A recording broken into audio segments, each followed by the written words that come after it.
Yes, one would expect on average morning sickness, this nausea, without vomiting to have abated. Yeah. But if it go beyond that, then it becomes a pathological condition called hyperemesis gravidarum.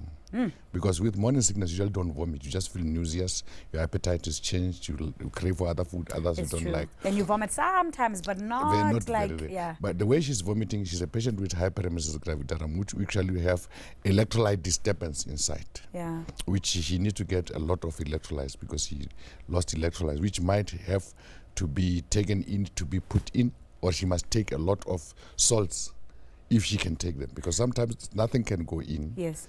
You take something, it comes out. If you take something, it comes out, then you need to be admitted and be given intravenous solutes. So this is quite serious. So I would imagine that she'd need to keep those rehydrate packs in her house. Yes. But she can also make that electrolyte solution with salt and sugar and water. It might make her vomit though, but That she's might going to make have her to be vomit. careful of how much salt she puts in. Okay. How much is good for her? Well, Very small amounts, because it's an electrolyte solution that is used in third world medicine for rehydrating anybody. yeah. So it's less than half a teaspoon of salt Okay. to a glass of water, but she might have to even lessen that, because salt is an emetic. If she puts too much in, she's going to want to vomit. Okay. So a small amount, she'd have to increase it gradually. But it would be safer to use a proper rehydrating solution, and if this does continue, she needs to get an intravenous drip. And another, with taking those salts, because your vomiting center is easily triggered. Yeah. Taking a little bit of a mild antiemetic will suppress your vomiting center. Then you can be able to take those fluids. A mild antiemetic. Antiemetic. Are these available for preggy ladies there over are the counter? She can just go into the chemist and ask. Lots of them in the market. Okay. She don't need prescription in any way. Any pharmacist will be careful to need a prescription that you get the right one that's indicated for pregnancy. Okay, okay, so just double check and make sure that it's safe for pregnant women. I think the other issue as well is at 14 weeks, this is quite dangerous for the baby. If she carries on, you know, if the systems, if she carries on constantly vomiting, you know, the baby's getting bigger and The baby demands for these electrolytes, and the baby's not getting any nutrition. Yeah, she might end up with intrauterine growth retardation. But if she takes solids enough and she suppresses vomiting, it should go. And it never goes beyond 20 weeks. Okay, okay. Mahau, I hope we've helped you, and I hope that you get yourself to your doctor as soon as possible to get some advice. I've got another SMS. It reads, at what age can I start giving my baby some water in a bottle? And that's from Taryn. Lorraine, would you like to answer that? Is she breastfeeding? We don't know that. Yeah. It came through via SMS. If she's breastfeeding, she might find the baby doesn't want to take a bottle. Okay. Oh, right, because they prefer the breast. They very rarely don't. And breastfed babies usually don't need water. The breast milk adjusts and changes to baby's needs. So like, for instance, on an extremely hot day, there would be a lot more fore milk than actual bulk milk, and the baby would have its thirst slaked first, and then it would get the bulk of the feed. That's amazing. Yes, so the body knows how to do that. The body knows, yes, the body knows what to do. So breast milk is the best for this. Yeah. But for a bottle-fed baby, I mean, in the hospital and maternity wards, babies are given sterile water from birth. So as long as the water is sterile and the equipment used is sterile, then a baby can have water quite early. So by sterile, you mean that the water has been boiled? It's been boiled and it's been allowed down. to cool. Okay, yes, very and important. the equipment used obviously has gone through the normal sterilization processes that moms use. There's a lot of those on the market. But you don't want to fill up the tummy either. You don't. You want to slake a thirst. So what why moms ask this question often is because the baby's had a full feed. Yeah. And is still screaming because there's a problem, it's still hungry, and sometimes just a bit of water will satisfy the baby, or otherwise it might have to use a pacifier. So it depends on why the baby is needing water or why she asked the question. Okay, okay. We've got another minute, but I'd like to squeeze in one more question before we go to ad break. It's from one of our Facebook viewers, and it reads, I'm 29 weeks pregnant and would like to know what my baby's weight should be. Is 750 grams okay at this stage? That's from Nikita. Daniel? The milestone for weight in pregnancy at 28 weeks should be around 1 kilogram. 1, so she's 29, 750 grams. It's slightly small for gestational age or growth retarded. Slightly small. What does that mean? For the age of pregnancy, the Yeah. baby's weight is low. Okay, but does that point to any kind of complications? Is that normal? Should she be worried? That should be plotted on a centile chart, Okay. which we can't do it on one reading. 1-2 readings in the trend of growth will tell you whether is this baby growth retarded or is just genetically like that, because the weight of the baby depends on how big is the mother. Okay. Yeah, and genetically. But for 29 weeks, 750 is slightly lower. Okay. But she should go when she go for antenatal visit, they should chart. After 2 weeks, they see what is the trend of growth. The graph will tell whether this is the baby's pattern of growth, or is it diminishing. So the trend is more important than the actual weight. Yeah, That's than why the it's actual so weight at one important reading. to You keep cannot- up with your antenatal Yeah. clinic visits. Okay. Okay, thank you very much. We're back after the break with more of your questions to our panel. Any healthcare questions, call us now on 011-447-1742 or SMS us on 34970. And please remember to type in ETV before your message.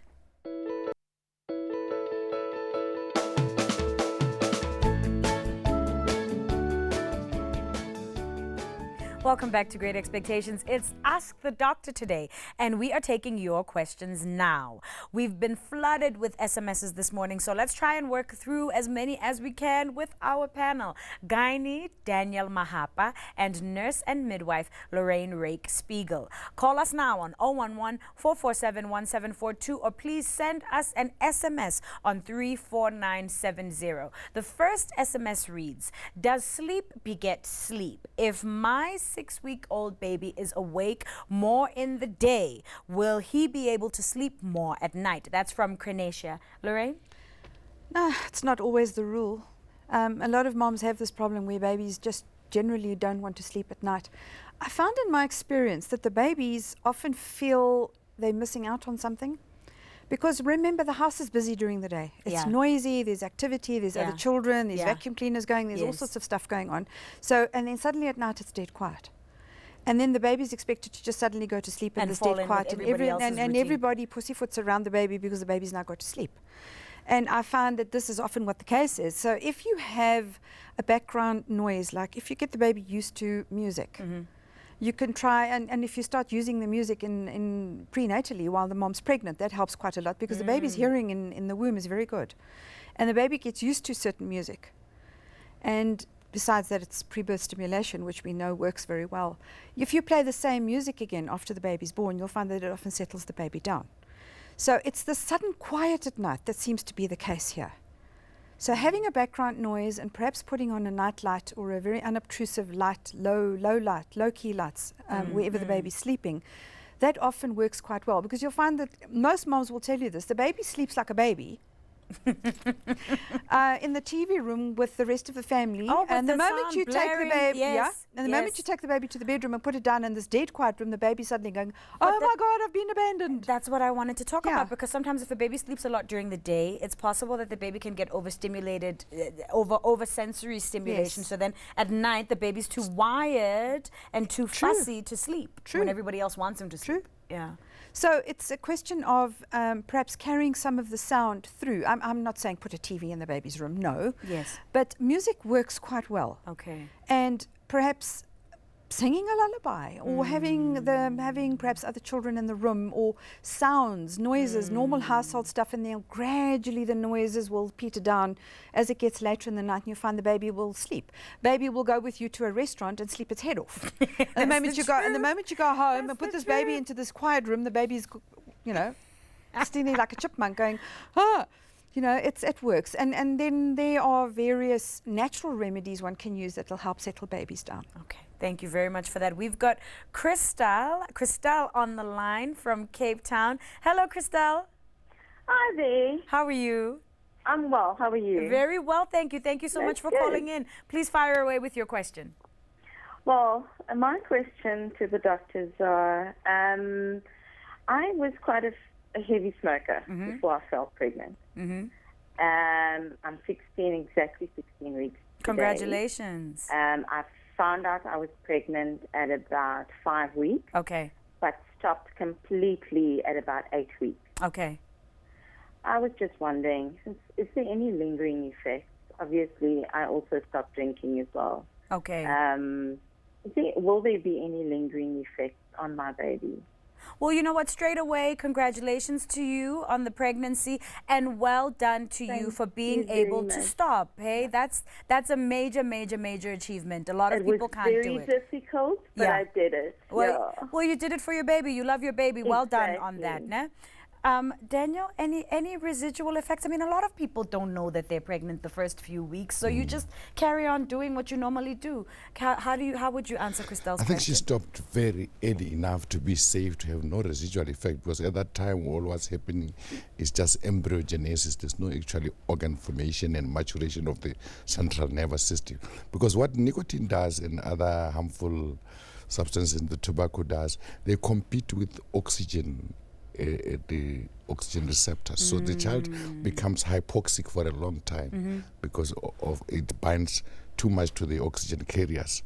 So, but if she stopped at that time, by the time it needs a lot of oxygen, there's no competition. I think the child should not be growth retarded, and I don't expect any residual effect. Thank you. Well done to you, Christelle. We've got an SMS before we go to our next caller. The SMS reads, what is the safest sleeping position in the third trimester?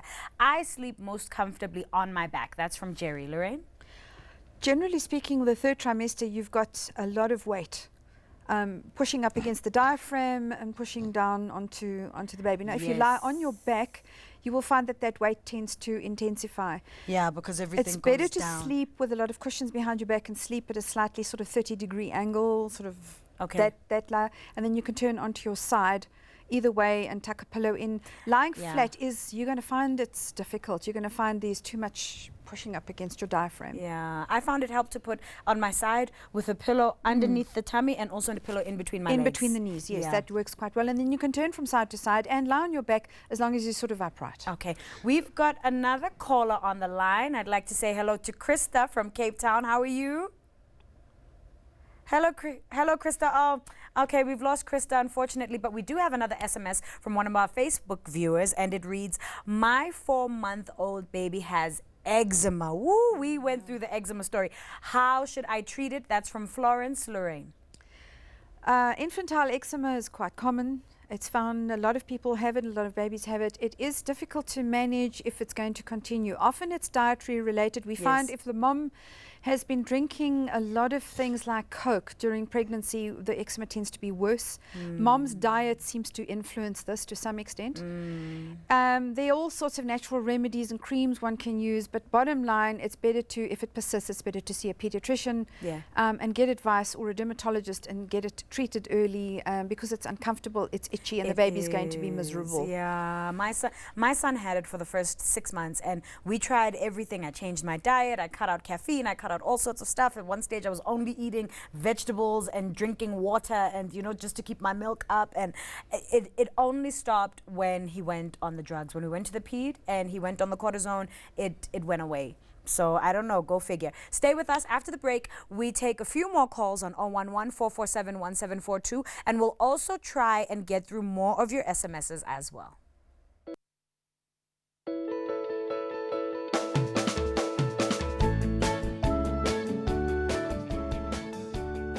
Welcome back to Great Expectations, pregnancy, birth, breastfeeding, postnatal blues. We're still taking your calls and answering your questions. Still with us to answer your questions are nurse and midwife Lorraine Rake-Spiegel and gynecologist and obstetrician Dr. Daniel Mahapa. Let's get to it then. We've got a question from one of our Facebook moms. It reads, I am 28 weeks pregnant. My gynae put me on early maternity leave because he said my cervix is opening. How can I close my cervix? That's from Lindiwe. Dr. Mahapa? That's I think that's the right decision from his gynecologist, from her gynecologist. Because if there's 28 weeks, the cervix is already open, and that's what the condition called cervical incompetence. Okay. But usually at 28 weeks, it's so open that you cannot do what we call cerclage. You can't suture it back. So the best treatment is diminish activities, bed rest, and stay at home.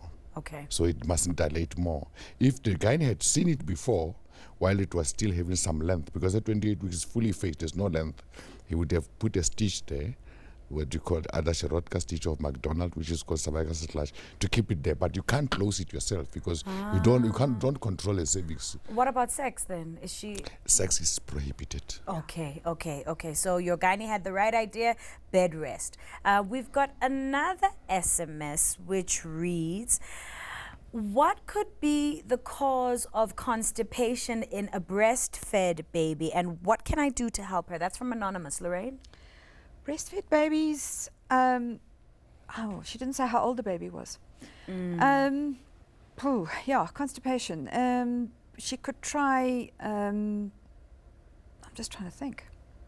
Prune juice or... what about that's why I'm saying it depends on the age of the baby. If the baby is older, she could use a little bit of fruit juice, even a very small amount of, if the baby's already on solids, a little bit of prunes. Okay. The baby companies make a prune. That usually, a teaspoonful of that usually works quite well. What about stuff that she could eat to kind of change the milk? I remember once when my son was struggling with constipation, my mother told me just to up my own intake of greens, cabbage, green broccoli. fiber. Green fiber, Well, yes and no, but that's not really going to come through in the breast milk that much. Okay. To some extent, there is an organic sort of transfer through to the breast milk via, because the breast milk's made from the mother's blood anyway. Yes. But the digestive fiber that the mother takes isn't really going to help the baby very much. Okay. And it depends on the age of the baby. If this is a newborn, she must just keep breastfeeding and persevere. If it's a newborn, it's probably hasn't moved across to its breastfeeding stool yet. That's why the age of the baby is important here. If it's an older baby, then yes, and because you can actually give a baby a spoonful of something like a fruit quite early already. Okay. We've got another SMS. What contraception can I go on while breastfeeding? Daniel? The contraception that a breastfeeding mother should go on should be a contraception that does not suppress breast milk production. Okay. That is a progesterone-only contraception. Being it in a tablet form, they are available in a tablet form where there's no estrogen. You see, contraception can be progesterone and estrogen, which are combined. It must just be progesterone only. Either in a tablet or in injectable form. Okay. Fortunately, all injectable contraceptions are progesterone only. Being it 2 monthly Narasterate or 3 monthly Depo progesterone, medroxyprogesterone acetate, they are progesterone only. But if you can't take a needle, they are available in a tablet form. As well. Okay. Mm. Another SMS from one of our Facebook mums reads, my 10-month-old baby wakes up for his bottle during the night. How can I get him to stop? That's from Ursh. Lorraine? Well, if the baby's already got this habit, it's going to be a bit difficult to break this. It's a habit. The baby might just be thirsty. So initially what she could do is perhaps in answer to a question earlier about water, give the baby some water to drink. He might just be thirsty. Okay. And if you satisfy his thirst, he should settle down and go back to sleep. And then if that's still not going to keep him happy, then perhaps a pacifier of some sort. Okay. Another thing that mothers should observe, sleep-wakefulness cycle of a baby is not like an adult. You don't expect a baby to sleep 6 hours non-stop. True. They can't. No, they can't. They sleep 4 hours, wake up, sleep 4 hours, wake up. As they grow and mature, the sleep-wakefulness cycle lengthened. So a mother who's got a small baby should be prepared to wake up twice or thrice during the night. So we've got to manage our expectations. That's it. Okay. I'd like to squeeze in one more call before we come to an end of today's Ask the Doctor show. Welcome to Mamelo from Johannesburg. How are you? I'm fine, thanks, and you? Very well, thank you. Welcome to Great Expectations. Please answer your question. Please ask your question, sorry. I'm 8 months pregnant, ne? So my tummy gets hard. Okay. So I would like to know, is it normal, or should I consult my doctor? Does that hardness intermittent? It hurt hard and soften and get hard and soften, or it just become hard all throughout? It gets hard, and when it hurts, my womb becomes sore most of the time when it's hard. For a time, and then it softens again. It just gets hard, and my womb gets sore. So I don't know if it's normal or... Is it possible that it's Braxton Hicks, Daniel? I think it's Braxton Hicks contractions. It's Braxton Hicks contraction. They're intermittent contractions. They don't have a specific rhythm. It hardens and stops and hardens again and stops. They are never painful. But it's normal. It's a normal part normal of your body construction in preparing itself for delivering this baby. In preparation for pregnancy. Impending events. When the labor pains come, then pain will ensue. Thank you so much, Lorraine. Thank you so much, Daniel, for all of your very valuable advice and your expertise. I think a lot of moms have benefited from today's show. We appreciate it. Thank you. Okay. We are looking for moms who have a wonderful story to tell on the meaning of being a mother. If you've got lovely anecdotes that you'd like to share on our show, then write to us at greatexpectations@etv.co.za and tell us your story. Yuveka is back with us tomorrow when she gets you to buckle up for the holidays. A show well worth watching. Goodbye, and remember, you're a great mommy.